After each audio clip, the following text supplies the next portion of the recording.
Good morning, and thank you for coming on this lovely fall morning, finally. Beautiful morning today. And we are fortunate today to have Dr. Forghani, Reza Forghani, MD, PhD, to talk to us about AI in clinical practice, medical clinical practice. Dr. Forghani is Chief of Imaging Informatics of the Central Florida Division at Advent Health Medical Group. He completed his medical and doctoral degrees as well as radiology training at McGill University, followed by a fellowship at Mass General Hospital, Harvard Medical School. He's a practicing neuroradiologist and a head and neck imaging expert. Dr. Forghani is a nationally recognized expert in neuroradiology and medical artificial intelligence with extensive research, leadership, and operational experience in academic and private practice settings.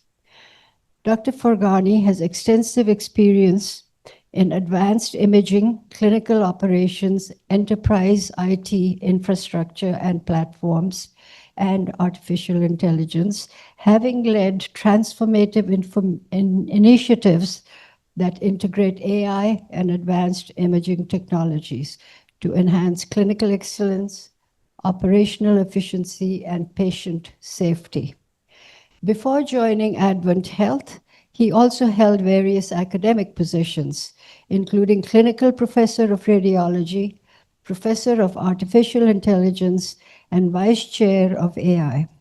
He's a nationally recognized expert in spectral imaging and internationally invited speaker, author of over 150 publications and book chapters, and he currently serves as the senior AI editor for the American Journal of Neuroradiology.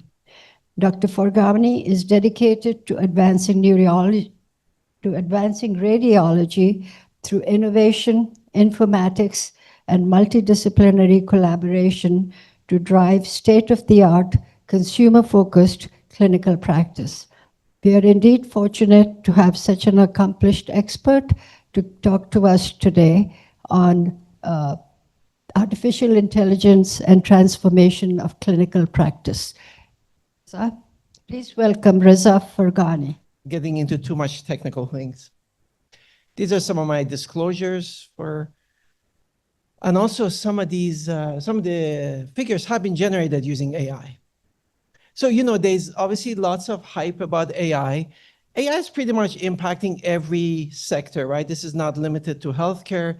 Indeed, most of you, whether you realize it or not, if you've used a search engine, have probably been using AI for much longer than it has been brought to our attention. It's just that now it's really at the forefront. And there's clearly going to be a job transformation, I think, across all sectors, including health sector. Now, what is the future? People ask sometimes in 2030, 2040. So it's undoubted that we are going to use more and more AI. That's a given, right? People used to debate those. There's no debate there, just like every other sector.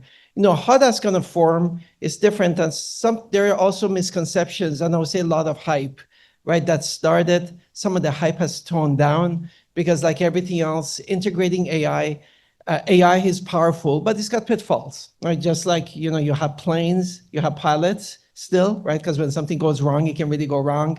The same can be applied to AI.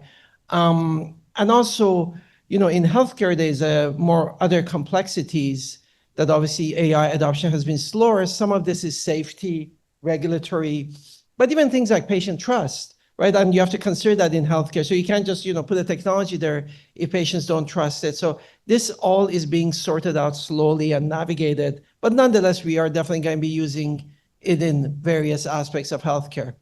So what I'll do today is maybe just give a brief overview of AI. We'll talk focusing on radiology on different types of AI, meaning those that are used for diagnosis, they get a lot of attention. But I would also say those that are used to improve operations, they don't actually get always the same attention, especially, I guess it doesn't seem as exciting, but from a practical perspective, those are some of the low-hanging fruits that we look at as a health organization in how to improve care, but also how to improve patient experience. And then, we'll really finish with talking about the impact on patient journey in the healthcare system. Just a quick thing, because, You hear a lot of terms, machine learning, deep learning. I do want to put in perspective that, deep learning, and that's also what really revolutionized AI, especially in medical imaging, was deep learning.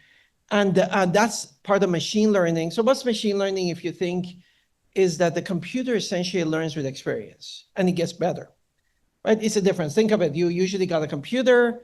What happened with time? Most of the time, if you're lucky, it didn't get worse, but most of the time things got worse, right? Because things cluttered, standard software doesn't improve. Machine learning improves its experience, so theoretically it can get better. Now, we need to right away clarify that's not how we use AI, right? So we use machine learning, but when we deploy in clinical setting, we can set it to just learn for safety reasons that we'll get into. So we're not at a state where we have these things just changing. Like that may come, but that's in the future, because you also need to have guardrails. But that's sort of the principle. And of course, that's all fits in artificial intelligence. And although in medicine, we talk about some things, remember, artificial intelligence, it really goes beyond this, right? You have the whole sector of robotics. You have sensors. I mean, most of them probably know about driverless cars. So this is really a big field, but it is all coming together. And in health, we are taking advantage of different parts of it to improve care. So we talk about medical imaging. Just those of you who are not familiar, this is a brain MRI scan. So what kind of things can you do? You can analyze abnormalities, right? Forget the fancy words. And you can start to predict things that we can't do with the naked eye. So when we talk about this, so I'll use radiology, but one of the things about radiology is we have been digital so long. That's why you see so many applications in radiology. But our experience helps to inform actually other sectors. There'll be differences, but the core principles apply. And even within our hospital system, a lot of time they rely on us just because we have had so much time interacting and developing AI. So what we'll talk about, we'll cover a little the diagnostic things, we'll cover a little the operational things, and then we will go a little more general after that. So I alluded to this, but like right now, in the United States, AI is regulated by FDA as a medical device, right? And over half of the devices that are approved for use, because you have to be approved to use it clinically, unless it's in a research paradigm, are in radiology. That again goes with the fact that we've been digital.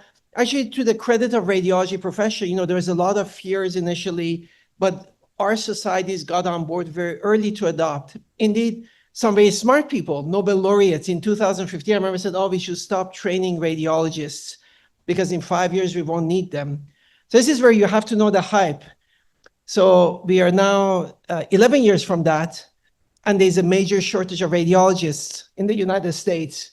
Some of you may be unfortunate, depending on which health system you go to, you may wait a week or more to get your things read. So again, there's a misunderstanding of technology. There's something, a gadget is a gadget, but what you bring in the healthcare, something that actually is reliable, effective, trusted, is a whole other thing. And I'm not saying radiology won't be impacted. It will, like every other specialty. But there is that hype. But something that was said by radiologists early on, and I think that was true, is a radiologist who doesn't use AI is going to be phased out, right? So in the future, us, like every other profession, if you don't adopt and if you don't want to change, yes, that's not going to work. So let's talk about the medical image analysis. So this is what gets the most hype. Sometimes you see articles written about things. I personally don't like, science when it gets in the news because it always has to get exaggerated. I don't like that, but you see those are things that get a lot of attention. Some of those are when you can analyze the image, like detect an abnormality or predict things, right? So we'll start with that. And when you think about computers, image analysis, we can really go back again, forget the fancy terms. There's these things that are called texture radiomic. Essentially, that was fine analysis of images by computer. And some of that, by the way, is not even AI. Some of it is AI. So some of it is what we call expert base, like radiomics is people saying, we're going to look at this complicated formula to analyze intensities. And some of them are AI, and I'll try to make the distinction. And really going back, I sort of like this article because it gets to the core of it. When we look at an image, we analyze, right? So the eye, we see there's a lesion there. And sometimes we try to take it further by getting quantitative information. So for example, we'll analyze an area and we'll see how dense it is, how bright it is, right? And if you think, we have been using things like standard deviation, but then there's a whole bunch of other advanced statistics and things that we just can't do as a human. We're not going to look and be able to make all those complex calculations. So people start to incorporate those, get a computer to analyze an image and see if it can add value. What do I mean by add value? For example, look at a tumor, and in addition to say, oh, there's a mass there, try to predict, oh, that's the molecular architect composition, right? Something that you usually need pathology for. And this was the whole field of radiomics that got very popularized. And I think this is from an article I wrote now a while back, but it captures it well. If you think, everybody here knows, I'm sure, what's an average and standard deviation, right? Now, I bet you, all of you, you're not radiologists, but I don't think there's any debate that these two scores are different, right? Anyone disagree? No, they're different, right? But the average, if you look at the different color pixels, the average is identical, and so is the standard deviation, right? And the whole idea of this field of radiomics is to get quantitatively, get these more complex relations of how these are related to each other. Because people found that when you do that, you can predict things that us as humans cannot do. So it augments our interpretation. So really, for beyond all the complexity, this really belies a lot of the AI analyzing a lesion. So one is to detect, that's what we do. And one is, can it actually evaluate and predict things that are relevant that we can do as humans, right? And then the whole field of radiomics we don't need to get into the specific definitions. And then with machine learning, again, these were learned and have clinical impact. So lots of studies showing, oh, if you do this, you can predict this. Now, it's not that easy, because especially with the mathematical or expert formulas, it sounded good in a theory in a very small set, but when you try to go across, in AI, you should all know generalization. What do people mean generalization? When I do an experiment, if I go in the real world, will it work or not? That's the simplest. So anytime someone talks about AI, at least if they're thinking of practicalities, they're going to talk about generalization. And some of these, the generalization hasn't been easy, because those same variations, if you go in a new scanner, it changes, people have been having a hard time. Now, then came the deep learning. So these are expert design. Really what happened around 2015, 16, the type of machine learning called deep learning became so sophisticated in analyzing images that it was a different way. Instead of saying, oh, let's take this complex mathematical formula and associate it, one was showing pictures to the AI and an outcome. That's one way of training it. And the computer will learn it rather than us trying to predict, is it the average that predicts? So either learned features. And that's really one of the key things with a lot of our deep learning tools. By the way, if you go really above, like if you think how some of your search engines work, you can even have unsupervised training. That is, in the ideal, if you have lots of data, you can just throw to deep learning, not even tell it what's the outcome, and it can start grouping things, right? So very powerful.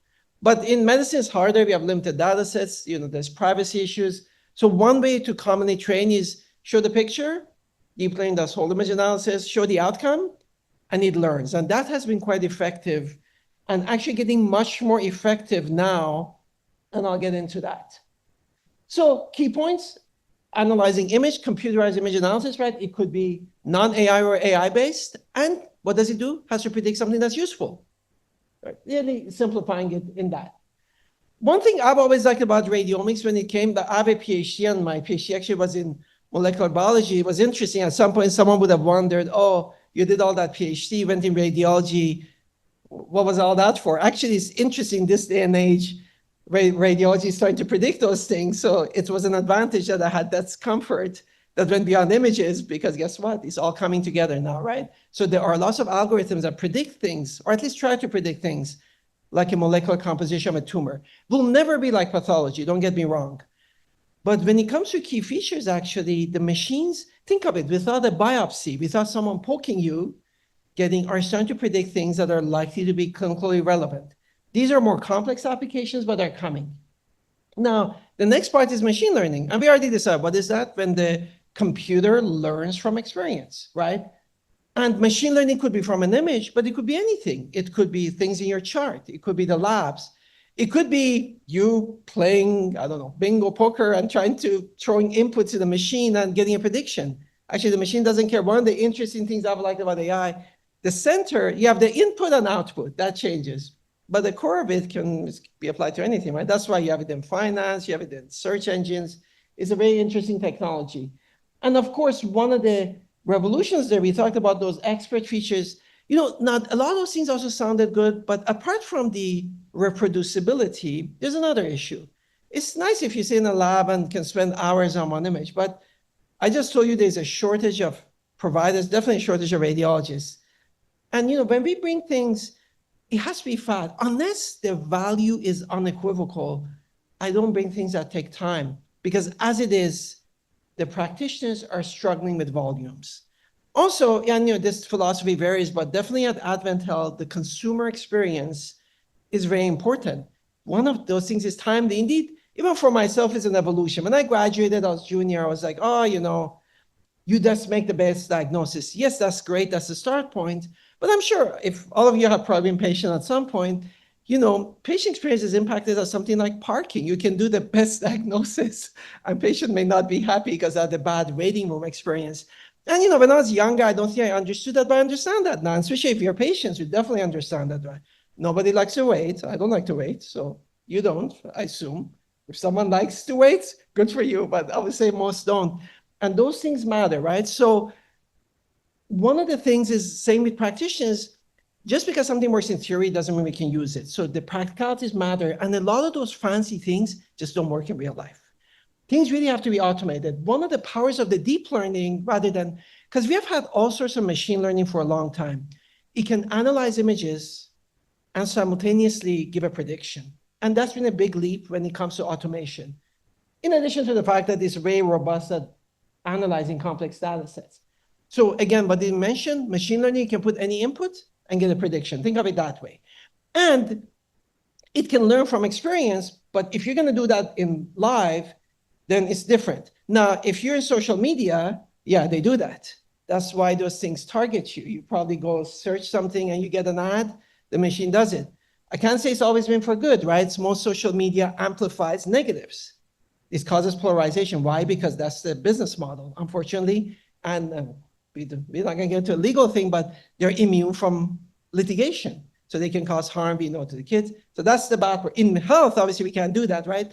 We can't have the thing learn unless it's done safely. So in health, we develop, algorithms are developed that way. So they learn, but then they're fixed and deployed, at least right now, and I would say in the foreseeable future. But we are evolving in that we give more frequent updates so that the algorithms get better. Now, we talked about things. If you think the future, and this is already coming. So we have got very good at analyzing. So this is, again, brain MRI scan. This is a tumor. You analyze. At least in theory, we know we can predict things like molecules. More and more also, we can actually combine information from patients' charts to improve that prediction. So really big leap. And one of the interests in healthcare is very complex, but there's so much unused data in healthcare. Like if you think, no human can put that. Like if you think of anyone's medical chart, there's so much information there that is potentially untapped. So you can foresee that in the next 10 to 20 years, more and more is going to be leveraged to improve care and personalize and tailor it to you to the extent we can. We've been talking about personalized medicine for years, but AI is probably going to be the bridge that really makes things personal. Because, and as we get more data experience, it's going to be more, your tumor really similar to this small type. Things, again, that you can't expect a human to do. Similar to going to the whole chart, like your doctor can spend all the hours. You cannot put those relations together that a machine can within I would say now, a few seconds. Now, in radiology, frequently we divide all this complexity into two things. When things that analyze image to help with our diagnosis or clinical decision support tools. One is applications that semi-automate or automate tasks that can be performed by an expert. Right now, most tools we have in radiology are in that category, okay?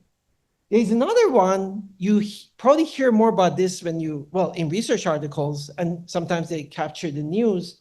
those are applications that exceed what can be done by an expert, which complements our evaluation, and they do predictions that's beyond what we can do with naked human eyes. This is what we're aiming for.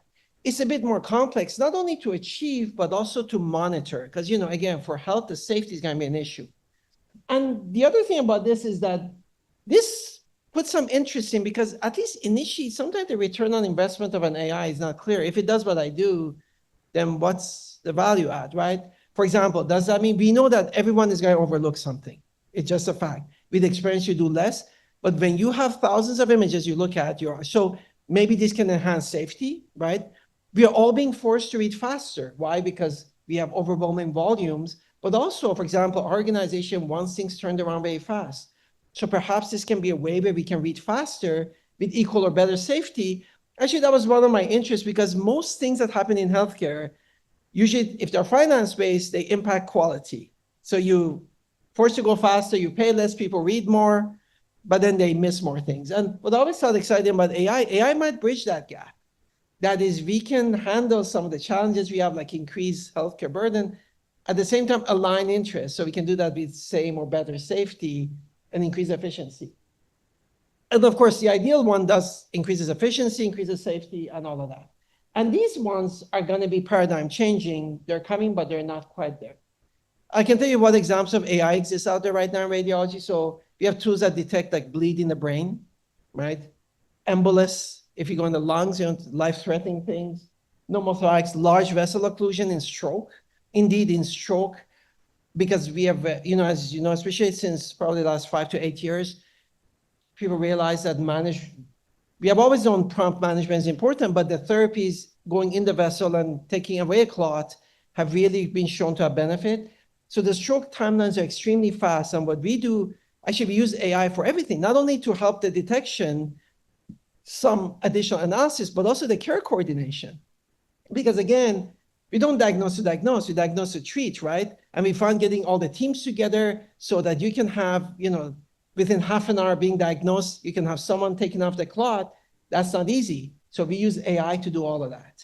And so some of the impacts, they don't have to be diagnostic. Just getting the surgeon, imaging, communicate, get the nurse into place, organize everything. AI is doing all of that more and more. Most places, I would say, using some type of software, usually with a component of AI, is pretty much standard in my view for stroke. At least, I'm not even sure, I guess you can't be any accredited center that does not have some sort of tool to help them. We can, counter things. You'll be surprised. What are our most, and if you ever look at your own patient reports, what do they do? We do 2-dimensional measurements. Why do we do 2-dimensional measurements? It's actually a practicality thing. Reproducible and practical. You can do it anywhere, right? It's just sitting there and countering a thing, not realistic with timelines.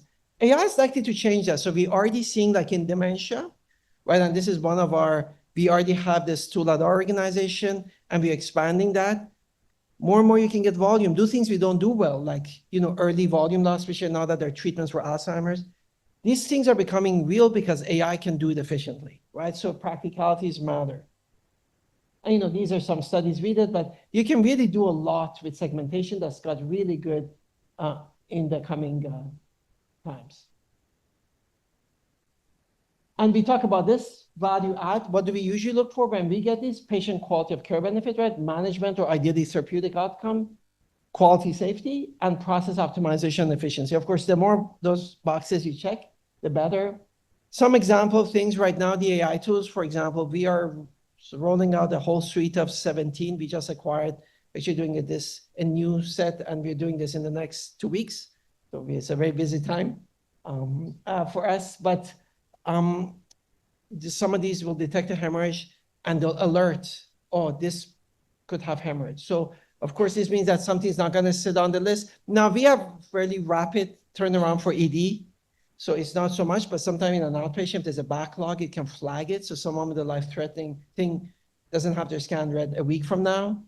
Where I would like to push that eventually is, can we do that at the scanner? So again, thinking it's not just about the diagnosis. If you think of the patient care, what do we do traditionally?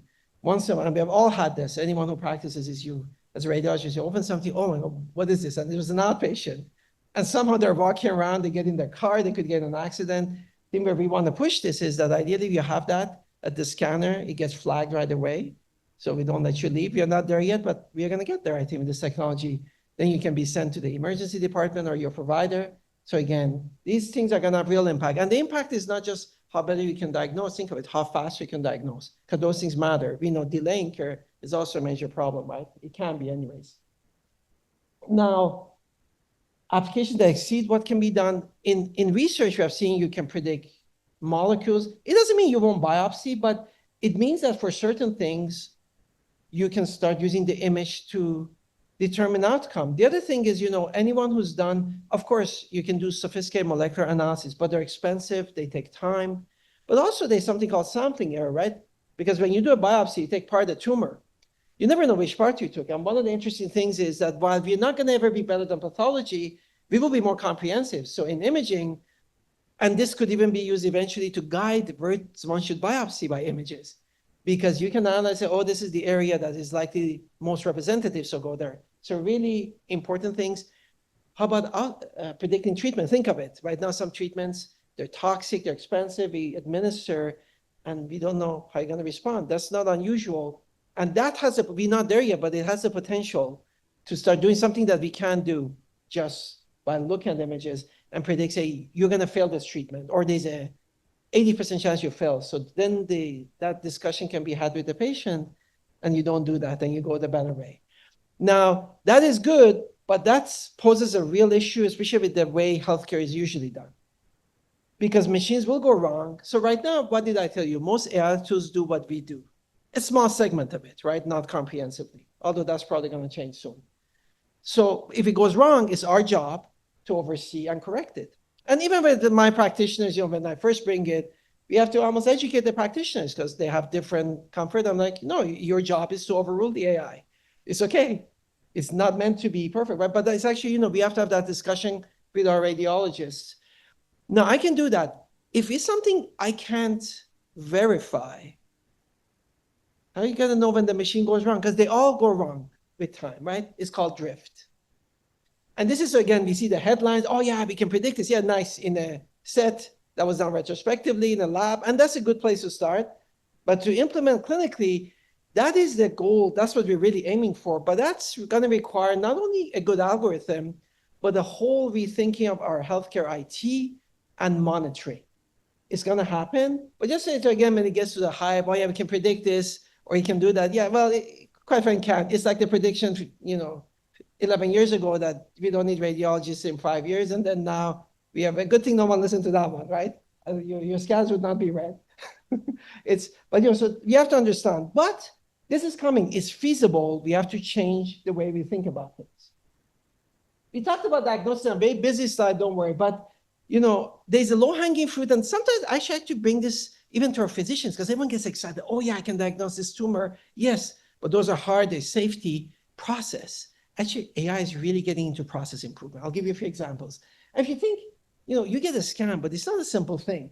Someone has to order it. The order has to be based on the right things, right? There's safety things. If you're getting contrast, as your kidneys work, so on and so forth. It has to be sent somewhere. The result have to be communicated. Ideally, and this is sad that, we have to say ideally, and it's not always done, we have to make sure that whoever ordered it received it and act on it in a timely way, right? All of these things very amenable to technology, and sometimes healthcare, it's good that we are safe and conservative, but sometimes we say over-conservative. That's why we lag behind. And these things really, we have solutions for it. This is us thinking the way we do and being a little more agile. So if you think before image acquisition, all of these scan ordering up, this is all, some of this is not even AI, by the way. I always joke, you give me a good informatics thing, I can solve 80% of issues. But if AI is forcing us to get there, it's important. Also think of infrastructure. We are going to have a digital revolution, but everything's going to be important. Internet bandwidth. All of those things that you don't think about, because if those things work, the rest doesn't work. So this becomes almost a national discussion. And there is efforts, and now there's even more. But remember, for these things to work, a lot of other things have to work well. But these all, things getting protocols, because for example, right now, when someone orders, let's say, a head scan, usually somebody looks, sometimes the radiologist, sometimes it's, our technologist, and says, this is how it should be done. Most of those things don't need a human in the loop. And by the way, that would be better because not only is it standardized, it'll make it faster. So we can see, and even we have on our vision is eventually you can go to a patient portal. Because all these things are automated, you can help schedule your own thing rather than waiting for someone to call. So again, improved efficiency for us, better patient experience, because which is very important, at least in our organization. And these things are feasible. This is the origin. It's very technical, don't worry. But even things like pre-authorization, think of those painful things that hold things up. Perfect for automation, and actually much easier, much less a stake than when you make a diagnosis, right? So doing image acquisition, what are the other big things in AI is most of the scanners now AI, because when you get a CT or MR, there's the raw data and then it's built or reconstructed into an image, right? Traditionally, those things were done by other methods like statistics. Almost every major vendor now uses AI.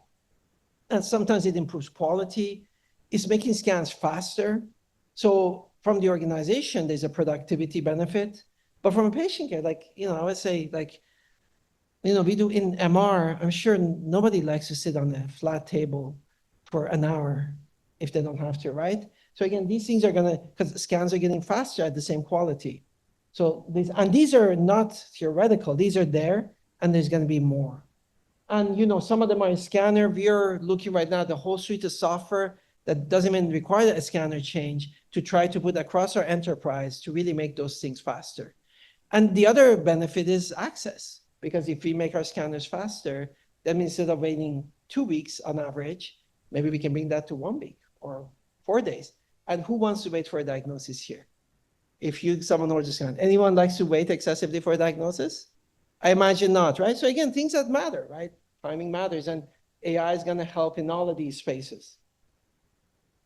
And again, one of the nice things is because, the reality is someone has to pay for things. And I'm originally from Canada, so we won't get into the debate of, single payer, but, it's nice to say everything's, but if no one pays, you don't always get a good service, right? Nobody here would want to wait 1.5 years for a hip implant. Someone has to pay. So we were taught, don't ever ask about finances, don't think about finances. We thought we were being so good as doctors, we don't think. I think that was actually very misinformed, because finance is why people can't get access, right? So I think of it differently now, because when I go and I say, I want this AI to improve patient care, I actually think about, okay, how can we make this sustainable, right? It's an important thing. We were all taught that way, but I'm honestly telling you, I don't think that was good advice. Someone has to think, how do we bring this? And some of that is going to be financial. The nice thing about AI is a lot of times I can make the case for both. So it's a much more comfortable way. We're improving care, but hey, productivity goes. So this will at least pay for it. And that, from a practical thing, makes it much easier. And eventually, hopefully, healthcare costs can be more aligned. That is, maybe if I can be more productive, I can do well. And not everyone likes to think of it that way, but maybe then the cost per patient is going to go less, because we can't let's be honest. I'm a doctor and I'm a beneficiary, but we don't want to pay 30% of our revenues in healthcare. Nobody does. This is not sustainable, right? And with age, you start thinking about those things. So I'm hoping this technology will actually bring us there in making things, again, safe, make it work for everyone, and make things accessible. MR reconstruction, CT, big. Even things like, we talk about personalized medicine. For example, you have CT scanners now, many of them have cameras. So they auto-position. Instead of guessing those as, we used to have medium, small, large. It's ridiculous in 2025. This large, they actually scan and they optimize the dose of radiation to your body, right? So we're already getting into personalized medicine because the technology is there. And that means less radiation, more reproducible, better results, less repeats. And this less repeats is also going to expand, because even though not well developed, there are more and more AI tools at the scanner that will alert if something's really wrong. So hopefully we don't have to call you back, because it happens, right? It always happens once in a while. Scan is no quality, we have to get back. So we can reduce. All of these things are within the achievable range now. And some of them are actually being done. Following image acquisition, we talked, work list prioritization. Lots of technical things I don't think we need to get into. Image interpretation, we talked a lot about that. One thing, sometimes, again, low-hanging fruit, so I'm a radiologist, I look at images. Can someone tell me what is the official output of our work? It may be obvious to you. Sometimes I ask that to some of our colleagues, and it's not I don't get a good answer. What is our work output? Interpretation. It's a diagnostic report, right? Now, if you think you're well compensated, do you want me typing? That's what I told our C-suite. Or do you want me clicking? I says, oh, people complain, they click too much. I tell them, well, do you want to pay me to do more clicks? I say, of course not. Well, see, again, it's also, you have to learn how to speak with the leaders. You have to, what's the relevance? Do you want to pay for me to type? I would say it's not smart. And actually, again, radiology adopted voice transcription before everyone. Initially slowed us down, but was much better for patients because before, even the best scenario, you sent her transcriptions, they had to type before you got the report. And when that came, we click sign, there's just a fixed delay that reset, just in case we remember something to change, and it's available right away. So when we say we have a half an hour target for ER time to report, this is the key part. Now, the interesting thing is with the technology, it's become so good, we are using AI for our wording to generate impressions, recommendations.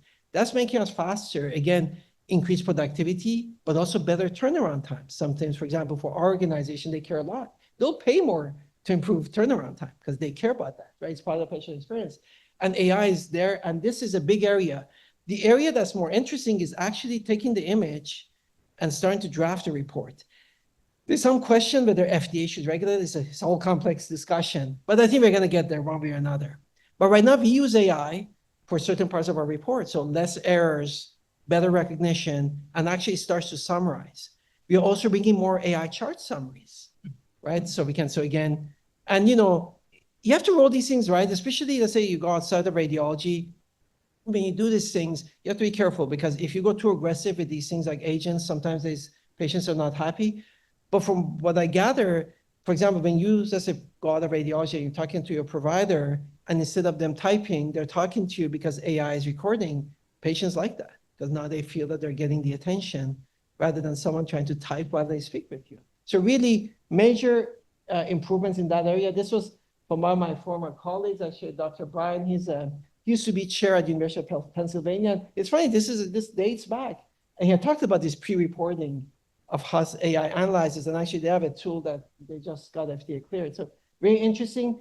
The generative AI, we're going to talk about that has really changed the landscape. And then following image thing, again, some of this is not even AI, but technology can solve these things. We should not have tracking problems in this day and age. We still sometimes do, but less and less. So we talked about enhancement at scanner, but let's go beyond radiology. You know, when let's say if someone needs radiation therapy, those maps can be imported. More and more things are going to be integrated. We are not there yet. Healthcare is still very siloed, but definitely getting there. And eventually robotics, you know how I was saying we might guide a robot, assist the surgery and images to go and biopsy the right side? That's feasible. That's going to come undoubtedly, right? And it's going to assess. And there's already lots of robotic surgery. It's going to get smarter and smarter. So rather than just like us, rather than just doing what the surgeon used to do, it's going to start actually assisting and say, oh, maybe you should go here for a biopsy, or you didn't completely resect the tumor. Go here or avoid this area because you could do damage, right? And then there's some endoscopy. This really is going in all sorts of fields. You know, there's also from a training perspective, you know, we are a private non-for-profit, but we also have residents. And of course, more and more simulations are being done using AI. And there's a whole thing. And, you know, if you think also as people go to academic centers, you know, it's nice to have trainees and someone has to train them, but most of you probably don't want an inexperienced practitioner doing things on you, even under supervision.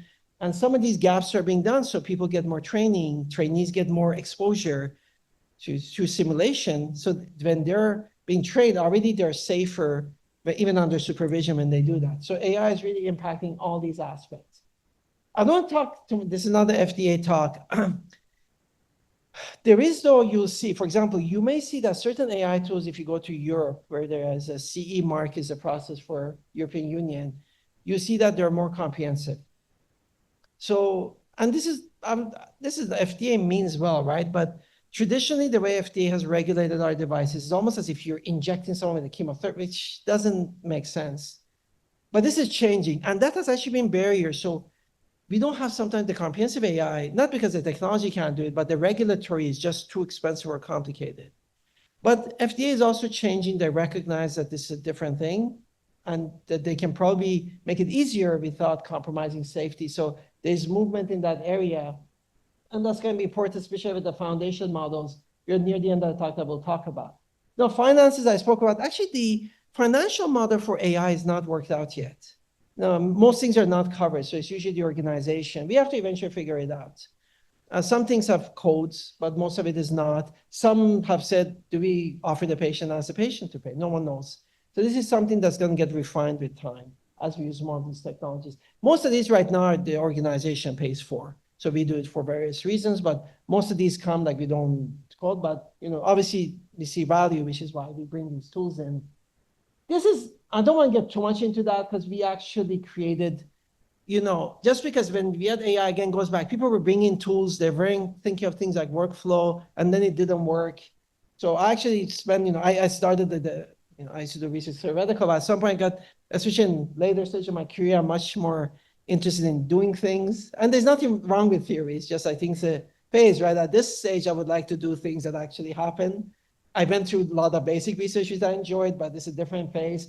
So, I got interested in what I like to call the boring stuff. And sometimes I say I'm the champion of the boring because boring is what makes your life miserable. Like waiting in the waiting room, being in a scan too long. It doesn't sound so exciting that we solved that. But guess what? If you're experiencing it, it will be exciting to you not to have to go through that, right? So we spend a lot of time, even wrote articles. One of the things that to catch on is when you talk about the AI tool, and when I give lectures on adoption, there's the IT integration, and then there is the clinical workflow perspective. Usually in our legacy IT, this is overlooked. And that's why some of the AI tools didn't work well.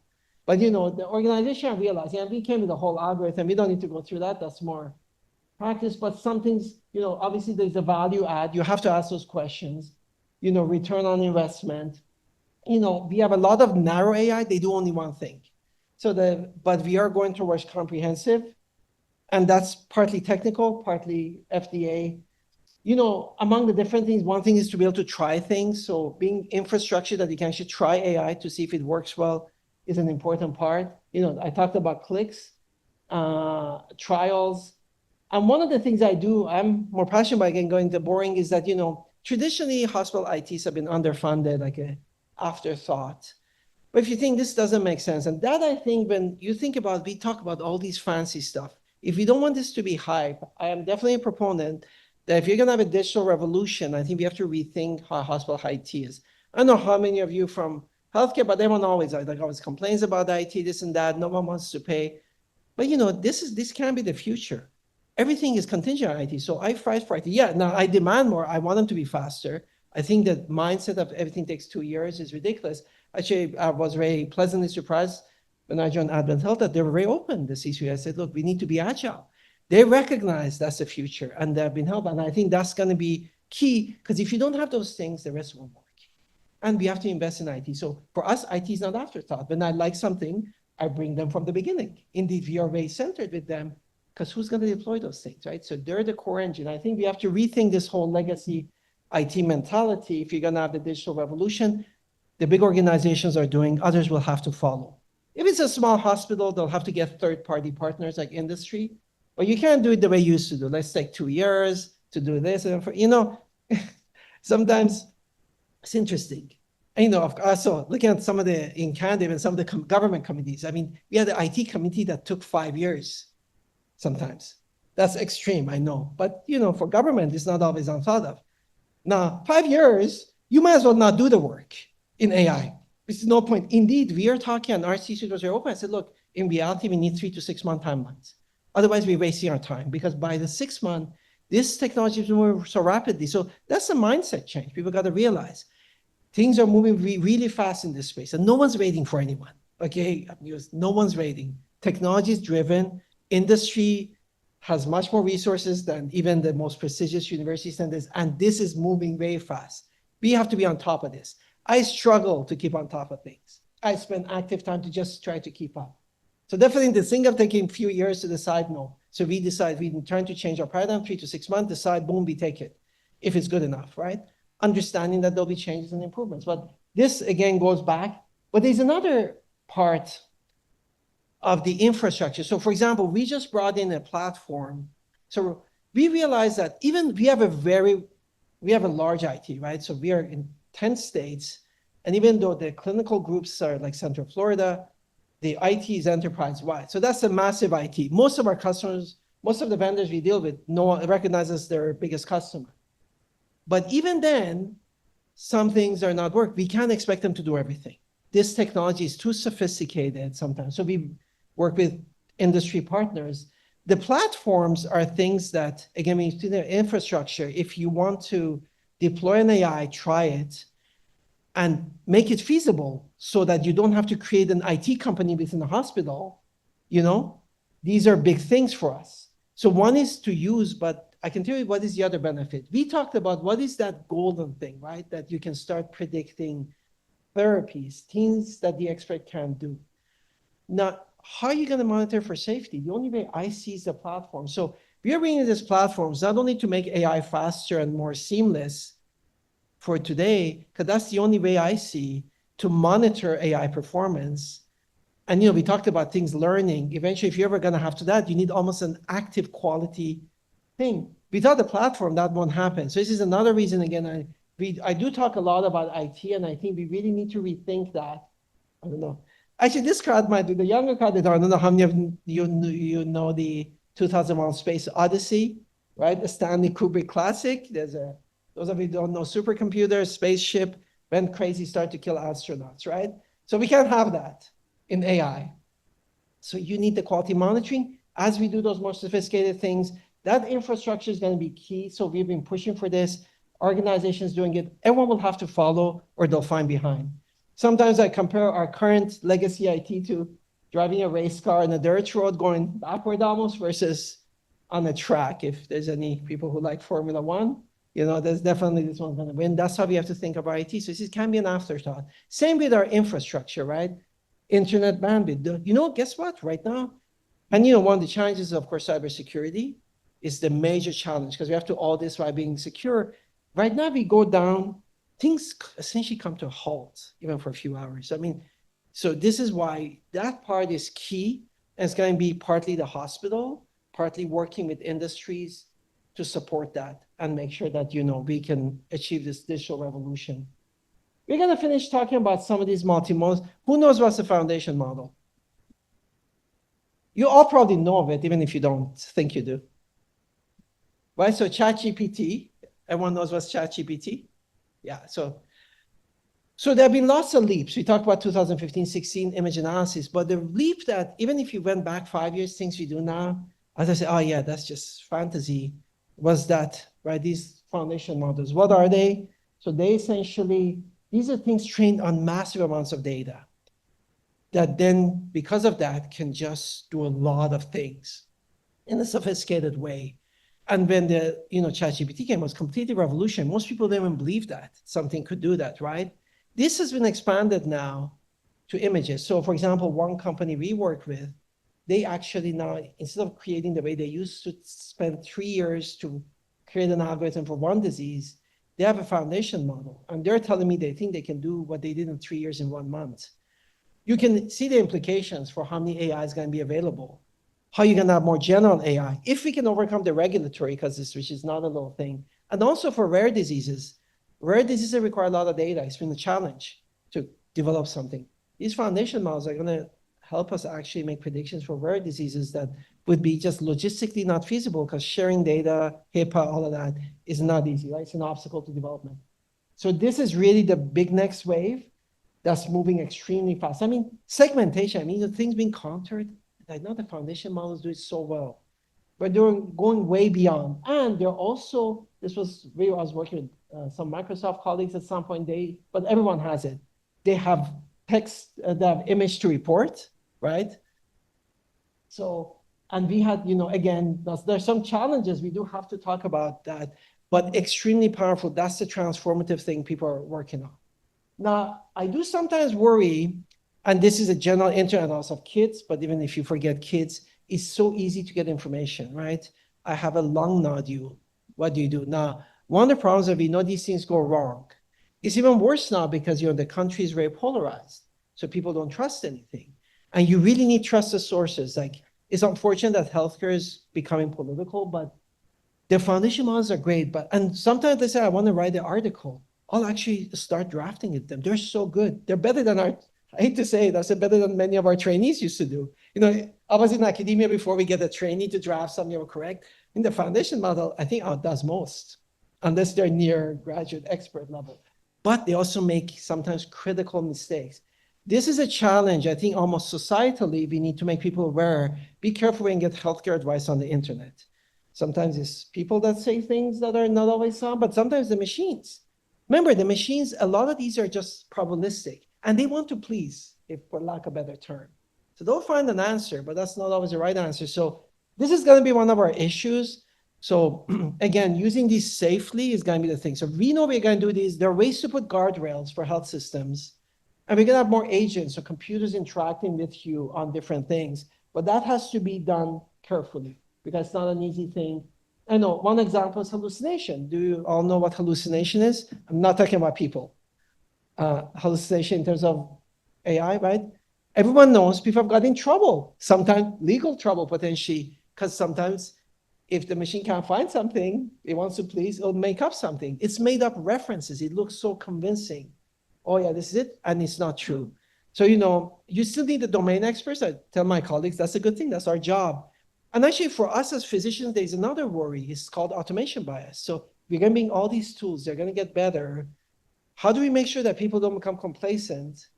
Because most of these are approved for us to oversee, right? So there's going to be lots of exciting change, but we need to also step back, and because it's going to bring its challenges. Like, you have to fight automation bias, make sure people don't become complacent, just relying on the machine and then go wrong, because that's our thing. It's something we can manage, but we have to be aware of, right?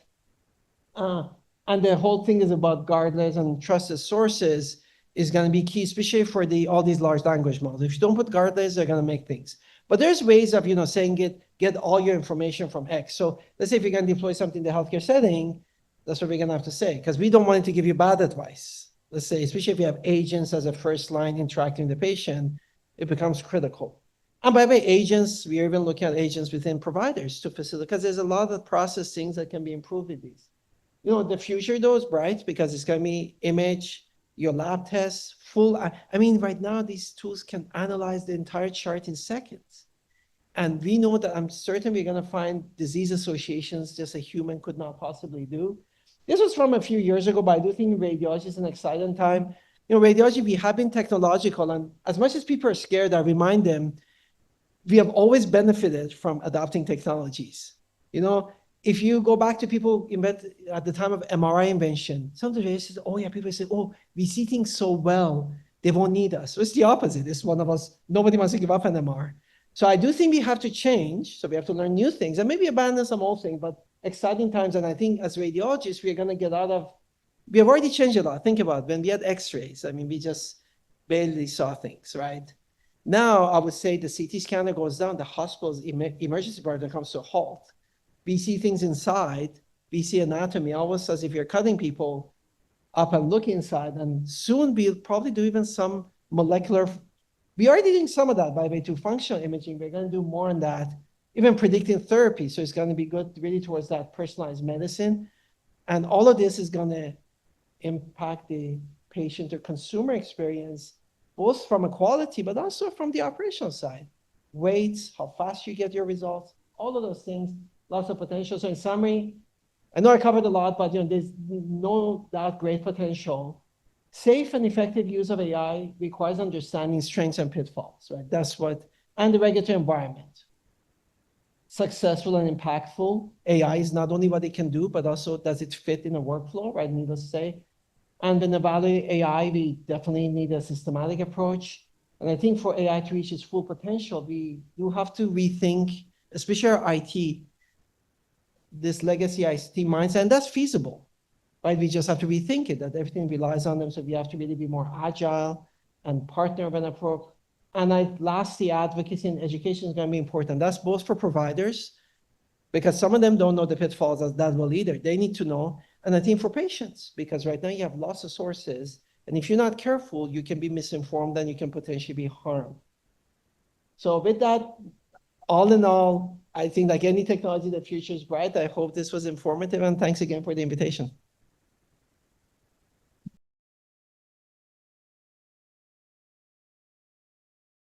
I want to leave a few minutes at least if there are questions. Okay, thank you so much. This was so much information. I'll start from the front and then go back. Very nice job. Focusing on just the aspect of the imaging, and from a statistical standpoint, is there a sampling error rate that's considered reasonable? Well, in health, we're always aiming. So you bring a very excellent point. And actually, sometimes people forget we are largely probabilistic. Very few tests are 100%, right? So we're always going towards that. It's going to depend on the task. But definitely I can tell you from both right now, when we monitor things, it's just practically people won't accept it if, let's say, there's a lot of false positives because it becomes workflow prohibitive. If you go in things that impact therapy, also the discussion will be different. Because if I can't verify and you're relying solely on AI, that's going to be a higher bar. And I would say sometimes for a therapy, I actually think it could be a probability so that you can have that discussion with the provider, say, okay, your chance of responding is 80%. Do you do? So I think that's where it's going to be. But I would say it's very task dependent. There's going to be not a fixed range, in my opinion, for anything.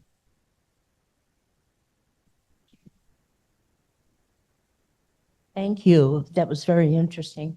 I have a question that's on the social side. As AI becomes more predictive and more reliable, it seems like we're going to have a lot more patients that need care by specialists. How do we get these specialists? When it appears to me, at least, when I try to get an appointment, I'm always told it's 3 months because the doctors are so busy. Thank you. I think that's important. It's not a simple question. I can tell you the perspective. From my perspective, the AI should help that, right? And this goes back to the fact that, think of it, right now, the specialists spend time on you, but if you think how much time they spend on charting, reviewing things, you don't care about it. Like, why would you want them to do? It's not economically sound. Like, it's actually, I would argue, it's a burden to the system. We would rather, instead of doing some of that extra charting or typing, or that's the worst, they would see more patients. So the way we are looking at it is it actually should improve that. Because also, if basic tasks can be delegated to AI, then there's more time. It's the same as with the scanner. How about selling? And that's feasible. So we are right now piloting. We want to shorten scan times. And one of we have many desired effects we want to shorten wait time, because now a scan is going to be fast. I'm hoping the same will apply to the specialists. I have two questions. One, how I'm assuming you have residents and you still train them. How do you ensure that they're not just parroting back the AI interpretation so that their learning is affected? In other words, if they do this all the time and they get away with it, they end up not being trained. And the other question is, when you're in the situation where AI has contributed to the interpretation and the final interpretation needs to be accepted by the attending physician, how do you ensure that the attending physician didn't just get busy, want to go to lunch or dinner and just say, oh, well, I don't want to spend the time, and becomes intellectually lazy and accepts the easy way out, which is the AI interpretation. So how do you safeguard against those two elements, one in training and one in final sign-off? Yeah, those are excellent questions. I can start with the residents. We have residents, and everyone's making this up as we go. So there's different models. Sometimes, for example, for our residents, we don't activate some of the tools. But it's a tricky thing because actually, for example, to inform residents, one is that I've instituted at Advent, we have now a 4-lecture series. We don't need them to code. 5 years ago, I would like to say, once in a while, a lot of times I'm wrong, but I was on the right side of the argument. I said, should teach radiologists to code. I said, no, that's not realistic. We'll never be as good as someone who codes all the time. But we need to understand AI and its pitfalls. So we have, if one is we train them. And the training includes things like FDA. You'll be surprised how many physicians don't know. They sometimes surprises me, FDA regulation, but also the AI tools, the pitfalls. In practice, it's tricky. We have to expose them or they're not world ready. But sometimes you guard. I think this leads to your second question, which is goes back to my automation bias. Right now, AI is still the way we use it is fairly primitive. It hasn't been an issue. It is going to become an issue. It's a challenge, and this becoming so comfortable because it's good is, I think the only thing we can do is continue vigilance. But I don't have a good, and this is something we need to actively monitor because there's risk. I think with things we see with large language models right now, with chart summaries, you already see that, right? It's very easy to think, and these are, some of them are going to be technological. For example, you can do a summary, again, you guardrail. Anyway, for HIPAA regulations, because by the way, if you ever use ChatGPT, like you don't want to put your IP there, right? You're in essentially open source. So in healthcare, it's even more. So when we deploy these tools, they have to be only within our organization. They have to be HIPAA compliant and everything. And then the other thing is that we can put some guardrails. That's going to help. But it's an excellent question that we just need to be vigilant about. I don't have it, but it's going to be a challenge. And you're right. Some people have thought in the long term, how do you train physicians? My feeling is also that our task is going to be displaced. There's going to be some basic tasks like measurements and things that AI will do so well. And I have a feeling that what we do is going to evolve and complement that, but it's an interesting area to monitor. Yes, good morning. I'm Ted Wasserman. I'm a retired radiologist. Pleasure to meet you. Happy to have you here and enjoyed your presentation. Are you at the university using AI and this technology in screening mammography so that the images are never seen by a radiologist? They're totally machine interpreted. Are there any studies that are being done that are solely machine interpreted? Okay, so those are excellent. So those are very important. There are more than one part to that question. In radiology right now, there are no autonomous devices, right? There are a few in endoscopy and I believe in ophthalmology, but all of the devices in radiology approved by FDA require expert oversight. Is that going to change? I don't know. That's a whole other discussion. Then it comes to your second question. We are about to deploy in mammography. So part of the big platform, in the next few months, we are going to do something. Those are actually higher class because FDA, they have the triage ones. That's one of the lower classes that it just triages. Then it has detection and then diagnosis, right? So the other ones is a detection. So we are deploying that. One of the interesting things, and I think people sometimes exaggerate what's standard of care, but I do think AI is going to become standard of care. And the area that I see it first coming is going to be in plain radiography or CR, right? For example, in mammography, even though there's some debate, most agree if you have two readers, you get a better outcome, right? And there's a lot of studies showing that. That's not feasible. It's hard enough to get them read. You can have two readers. Now AI is going to be your second reader. So we are about to deploy that at Advent. So that's one of my big pushes. We also right now working, and I hope within the next 6 to 12 months, we'll have a long nodule. That's another area because x-rays are vague. So, in CT, most of the time, they might, if you really have to go fast because it's a stroke, they may help you, but we see things. In x-rays, we knew things like an early lung cancer can be missed. It's just a fact, right? And you know that because you practice. All the top institutions who have run the AI on x-rays have found, oh my God, what did we miss, right? And I've had to go back. So those are my priority lists. And my feeling is 3 to 5 years. Some of those things as a second reader, especially for x-ray, are going to be standard of care because but they were not there, at least not the way they're devised now to replace, is as a second reader to help. And if you're going to have an autonomous device, it has to go much further. Because sure, okay, it can detect the cancer, but what if there's something unrelated? Someone needs to interpret that.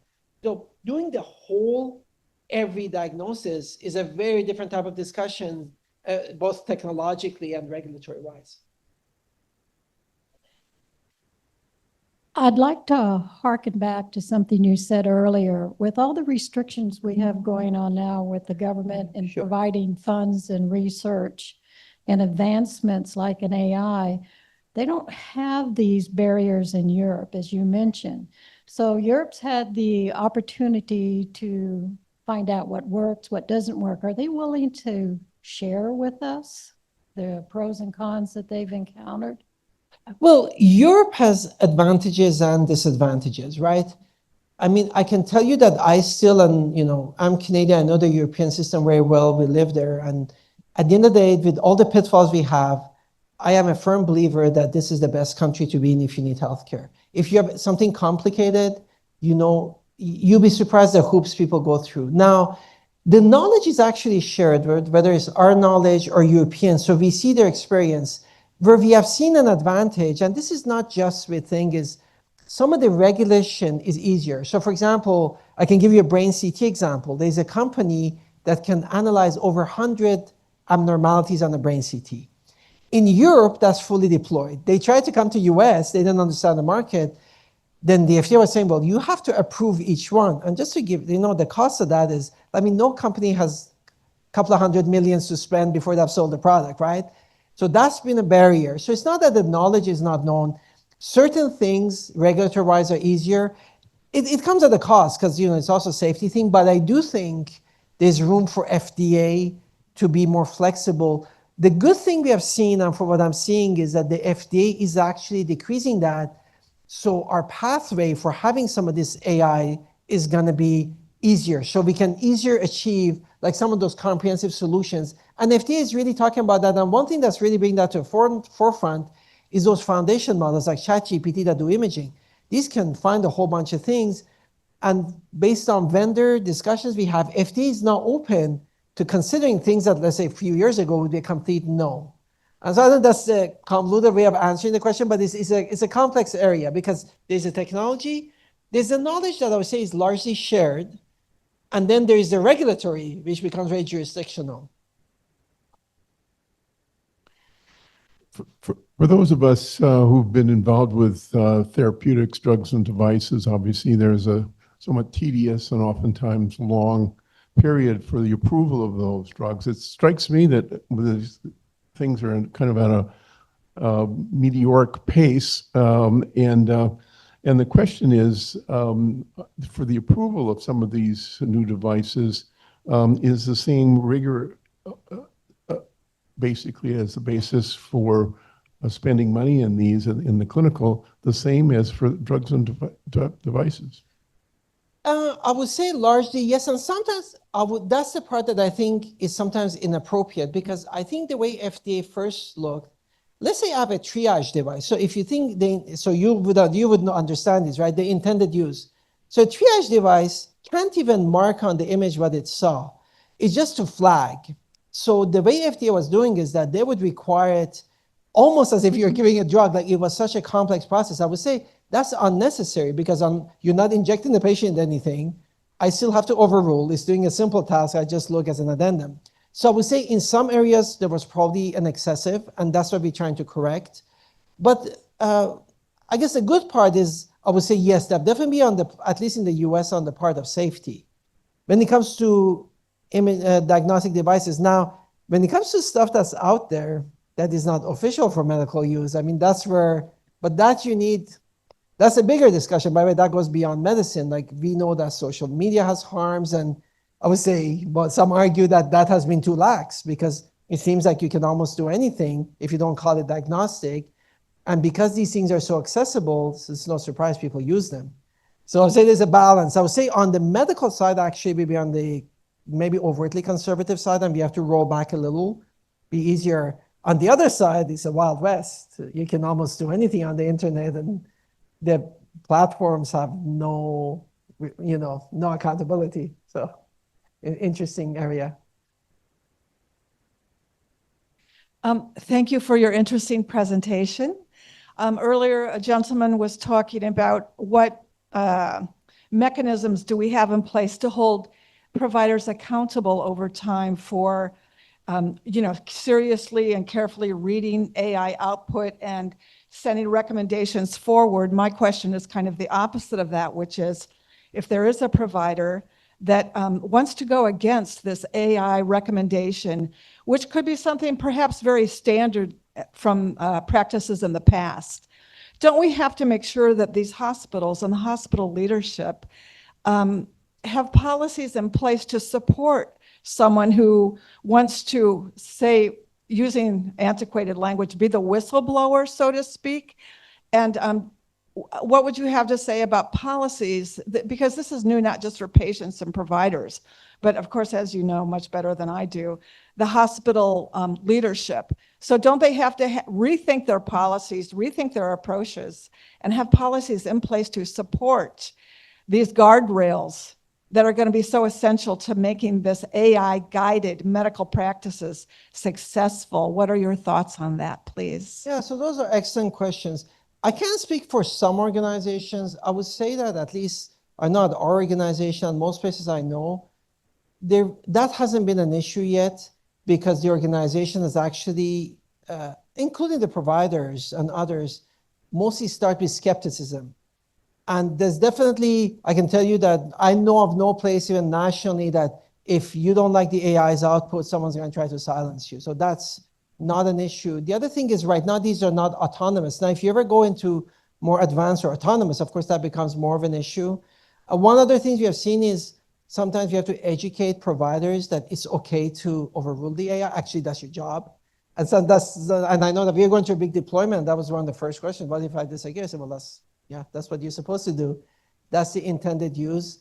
That landscape is also going to change. You're right. As they become more sophisticated, and I'll say with the simpler stuff, because the diagnostic things go through quite a bit of rigor, it is going to be something we have to keep an eye on. And at some point, if you fully automate, it could be an issue. But right now, from what I know, most are really on the safety end. So I've never seen anyone having any discomfort saying a tool doesn't work, which is good, right? We want to keep it that way. This is, you've kind of concentrated on neuroradiology, but this is Breast Cancer Month. And I was wondering if the breast cancer screenings that are done, the mammograms, if they are read by AI, would they be more accurate, more detect earlier signs of cancer?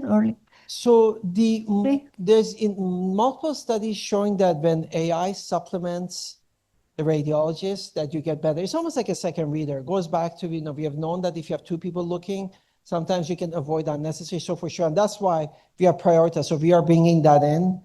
So definitely, I think that's an important area. And like I said, I'm careful with standard of care, but I can see it in things like mammography, chest X-ray.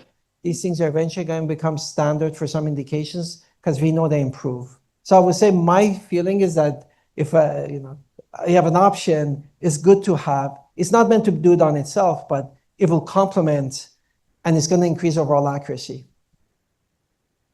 Thank you very much. This was fantastic, really. Thank you again.